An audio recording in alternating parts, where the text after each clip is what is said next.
The foundation of the American social welfare structure was built in 1935 during the Depression. Breadlines, dust bowls, unemployment, and poverty were everywhere. So, for the first time, legislation was written to shelter us from individual economic calamity. The principle of Social Security, of the government's role in protecting the health and welfare of all its citizens, was born.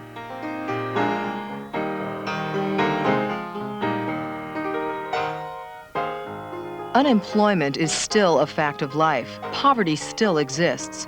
Homelessness, drugs, abandonment of the elderly, and other new problems have grown vastly. And the poor are not the only vulnerable ones. Disability, debt, and other upheavals can alter any family's life. Yet America's social welfare programs haven't kept up. A 3-year study of these issues by a group of experts and community leaders, funded by the Ford Foundation, has recommended a comprehensive revision of the way we view social welfare. This is a film about the report.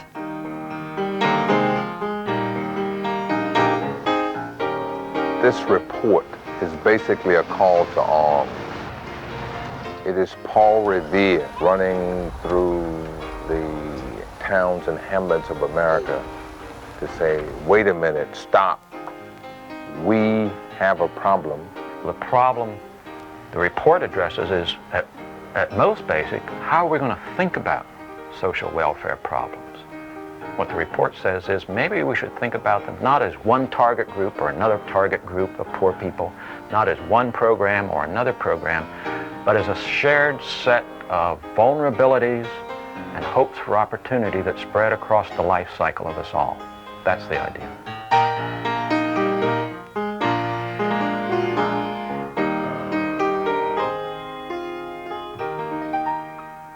The typical child born in America today is going to spend some time in a single-parent home. And the poverty rate in those families is 50%. That means the typical child born in America today is at great risk of being poor, is at great risk of growing up in a household on welfare. And until we find a way to solve the problems of single parenthood and to find a way to make it feasible for single parents to both nurture and provide for their children, we're always going to have this problem.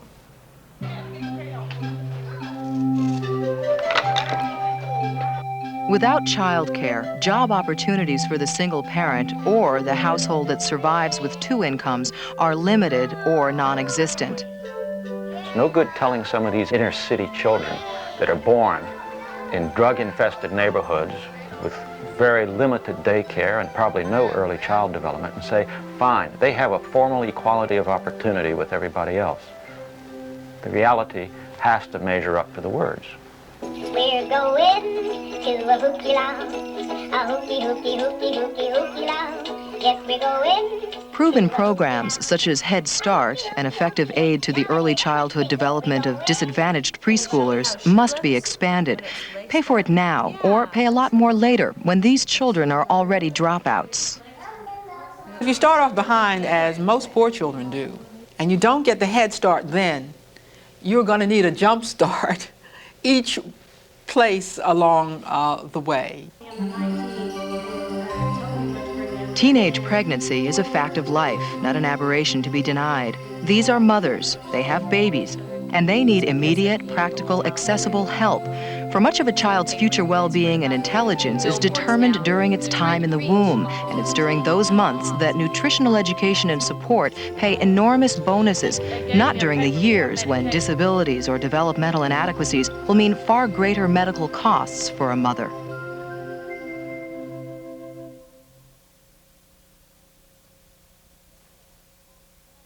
Traditionally, Americans have gotten their dignity from work. If you talk to unemployed people, if you talk to welfare mothers and you ask them what they most want, they won't tell you that what they most want is a big hike in their welfare check. They won't say, I want you to double my unemployment check. They will say, I want a job.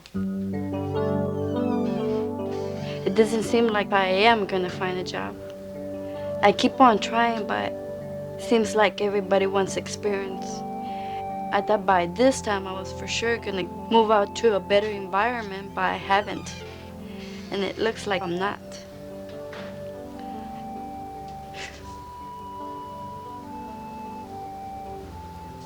taking forever. Especially for my kids. And I wish I could do a lot more. I want to do more, and I am going to do it. Many disadvantaged people do not find living on welfare a wonderful deal for them or their children. The cards are really stacked against them making an alternative choice. It's very hard to choose to work when there's so little in it for you, and yet many, many people do that.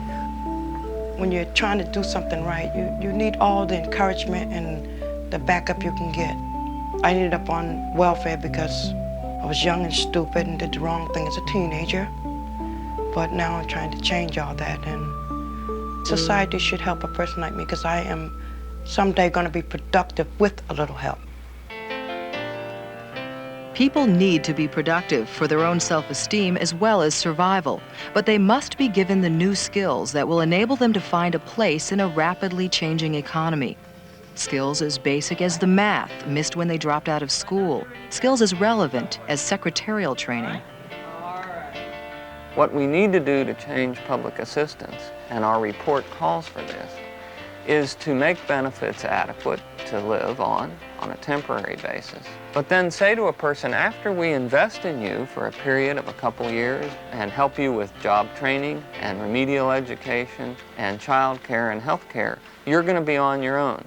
You've got to get a job. If you can't find one, we'll help provide one through the public sector. That's how important we think it is for you to be working. Compassion has to be a component of any successful social program, as does a three-pronged approach, with contributions to be made by government, the private sector, and the family. My 7-year-old, he's proud. He says, "Mommy, please keep going to school so you could become what you want to become." I want to be somebody, but we all need help. If nobody out there would help us, I mean, how will we help ourselves? We have people who are working, earning the minimum wage, in many instances more than the minimum wage, and they're doing worse than if they were on welfare. And that is a fact. It's like a welfare system encourages people not to work. One of the most powerful series of recommendations in the report relate to this issue. They point out that 2 million Americans work full-time all year long and still have incomes below the poverty level. To be good citizens like we are, and yet not to ever be able to get ahead in life, knowing that one major medical bill will wipe our home out as meager as it is, it makes me frustrated, it makes me feel angry, and it makes me feel tireder than I am when I go to work day after day. And right now I'm even working 70 hours a week. The working poor are playing by the rules, but they're losing the game. They're in fear of any kind of minor problem that influences their workday. Even a dead battery can push a family over the edge when you have so little money. It is really remarkable to sit in front of a conservative congressman or a liberal congressman, look them right in the eye and say, "So tell me, do you believe that in America, if you work, it's okay to be poor?"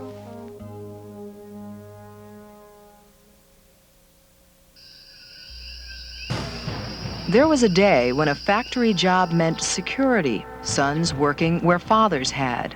Not anymore.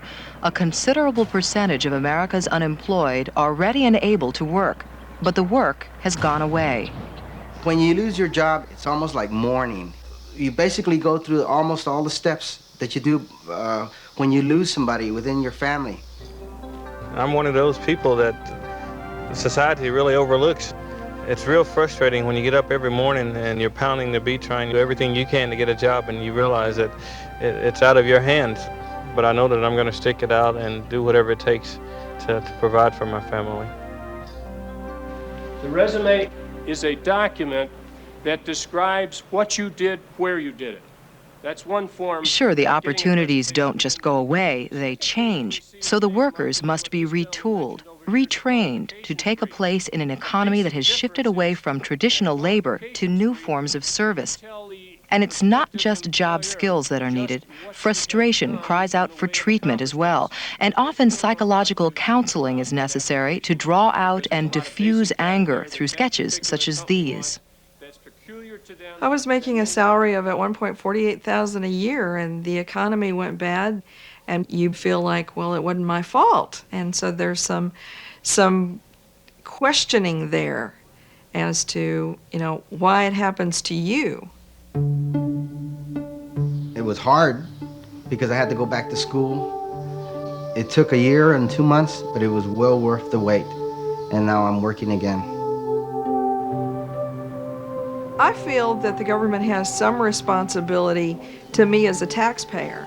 You always feel like, oh, that tax money that I'm paying goes to the other guy.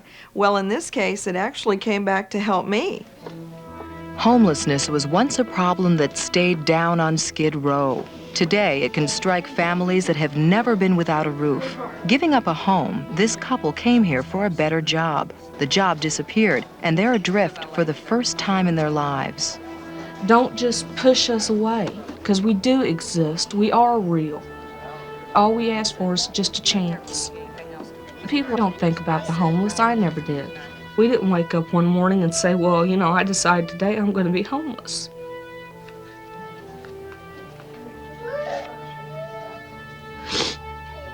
You don't only lose your possessions when you get homeless. You lose your pride. You lose your self-esteem. And nobody can give you that back. It can happen to anybody.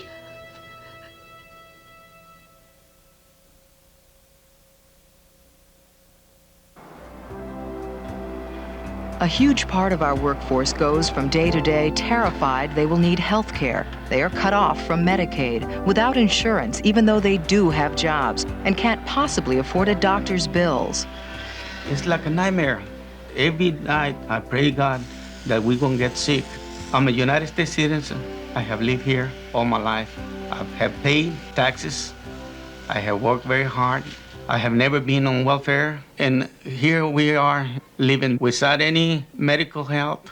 We're hurting inside. In this country, it's number one, very powerful, and we living in this condition. It's very sad. You got people on welfare. They're not doing real well, but they're doing, they're trying to survive. They at least have medical protection. Next door, you can have people that are working hard, trying to do their best, that are often poorer. And it's not because the welfare folks are so rich. It's that the society does nothing, has no sympathy, apparently, for people that really are working hard. What I'd like to do is... Who takes care of young addicts whose parents can't afford therapy? It's a brand new issue, one nobody imagined in 1935, but it must become part of the solution today. I've tried to commit suicide 4 times, and I was afraid if I tried again, I would go through with it. It hurts. It makes me feel bad that I lost out on my life as a teenager. Just having the best time of my life, like they say, sweet 16. Wasn't too sweet. If people have money that they can spend on treatment for their children have a better chance of making it. If people like myself, I'm not poverty level, I'm middle income. I'm just over the line to get any kind of assistance, and yet I have to struggle. I live from paycheck to paycheck. I can't afford to get Henry into a place for treatment. My dad, we had a real bad communication problem. Society needs to be concerned enough to invest the time and money it takes to help these kids. I think that we're going to be living in a world full of confusion and violence. It frightens me, the condition of our young people.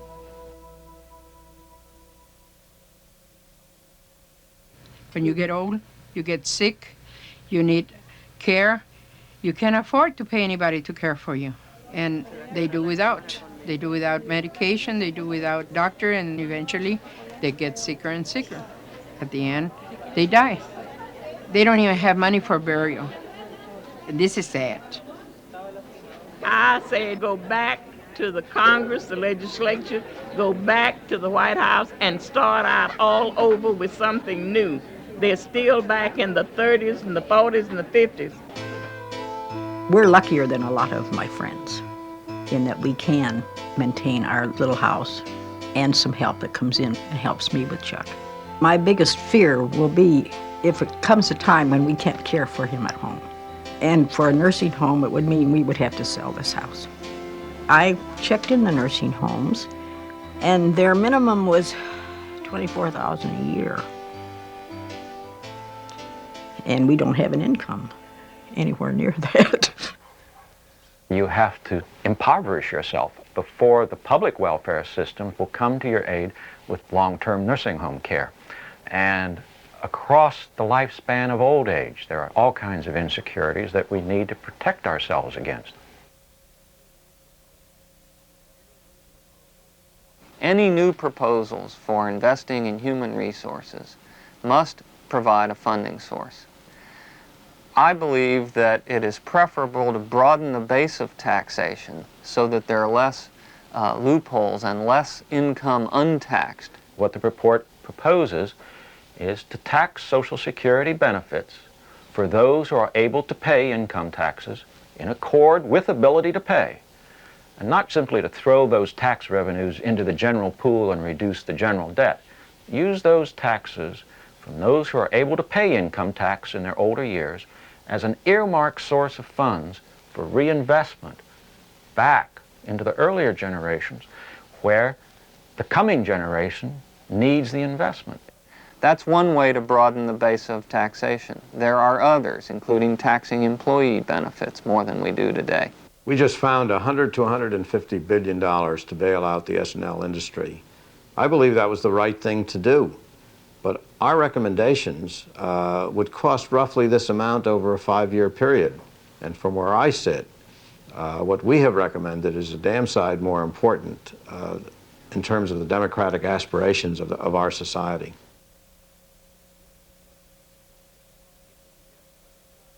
If we just let the system fester, it's not that tomorrow America is going to go off the edge of a cliff.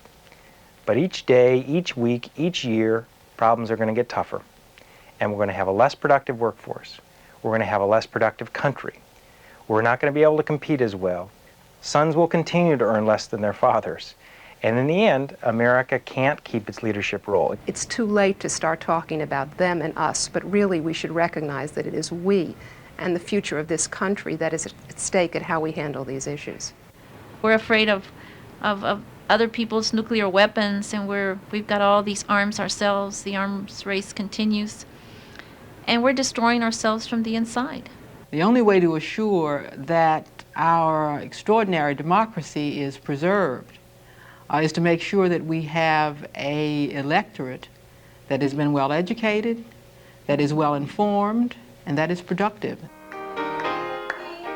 We need to find a way to solve the problems of America by investing in ourselves to deal with the real and honest problems that every American is facing. By understanding that the poor are us and not them, we can help ourselves, we can protect ourselves, we can guarantee that in the future, if we get sick, if we're willing to work, if we play by the rules, we can make it in America. That's what our social welfare system ought to be all about.